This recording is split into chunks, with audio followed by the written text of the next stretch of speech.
Hello guys, मेरे channel में आप सभी का बहुत स्वागत है। आज की वीडियो स्टार्ट करते हैं बिना देर के। वीडियो पसंद आया तो प्लीज चैनल को लाइक एंड सब्सक्राइब जरूर करें। Thank you for watching my video. तो गाइस, आज की मेरी स्टोरी में मैं एक रहस्य से भरे गांव की एक भूतिया हवेली की डरावनी कहानी सुनाने वाली हूँ। तो चलिए गाइस, बिना देर के आज की अपनी स्टोरी स्टार्ट करते हैं। भूतिया हवेली का रहस्य। गांव के किनारे एक पुरानी उजाड़ हवेली खड़ी थी। कहते थे कि वह हवेली अभिशप्त है। गांव के लोग वहां जाने से डरते थे। कोई भी जिसने उस हवेली में रात बिताई वापस नहीं लौटा। एक बार गांव में एक युवक आया जिसका नाम अर्जुन था। वह निडर था और डरावनी कहानियों पर विश्वास नहीं करता था।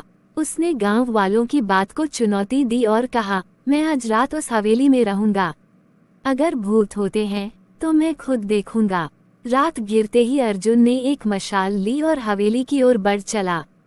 हवेली में घुसते ही उसे अजीब सा सन्नाटा महसूस हुआ। हर कदम पर उसकी परछाई दीवारों पर अजीब आकार लेती दिख रही थी। हवेली के फर्श पर जाले और धूल थी और हर कोने में एक सर्द हवा बह रही थी। वह मुख्य कक्ष में पहुंचा, जहां एक पुराना झूला झूल रहा था। अर्जुन ने मशाल से उस कमरे को देखा। तभी झूला बिना किसी हवा के हिलने लगा। अर्जुन ने सोचा कि यह सिर्फ पुरानी हवेली का असर होगा। वह वहीं बैठ गया और रात बिताने की ठानी। रात के तीसरे पहर अचानक अर्जुन को एक धीमी आवाज सुनाई दी, जैसे कोई उसका नाम पुकार रहा हो।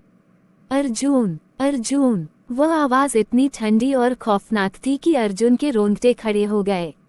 उसने मशाल की रोशनी बढ़ाई और आवाज के स्रोत को ढूंढने लगा। तभी एक कोने में उसे एक छाया दिखाई दी। वह छाया धीरे धीरे आकार लेने लगी।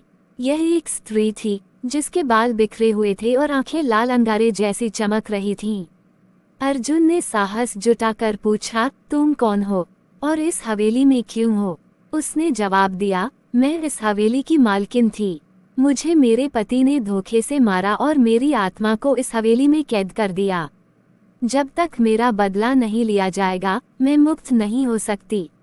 अर्जुन को अब समझ में आया कि यह हवेली अभिशप्त क्यों थी। उसने पूछा, मैं तुम्हारी मदद कैसे कर सकता हूँ? भूतनी ने कहा, मेरे पति की कब्र हवेली के नीचे है।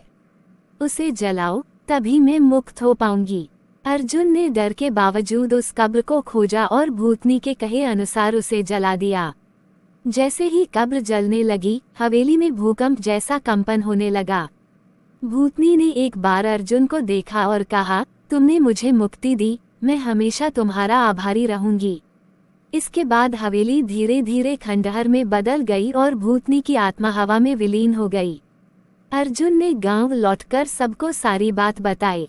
उस दिन के बाद उस हवेली के बारे में कोई डरावनी घटना नहीं हुई। लेकिन अर्जुन अब हर रात अपने सपनों में उस लाल आंखों वाली स्त्री को देखता है जो उसे धन्यवाद देने के लिए आती है, या शायद उसे कुछ और बताने के लिए।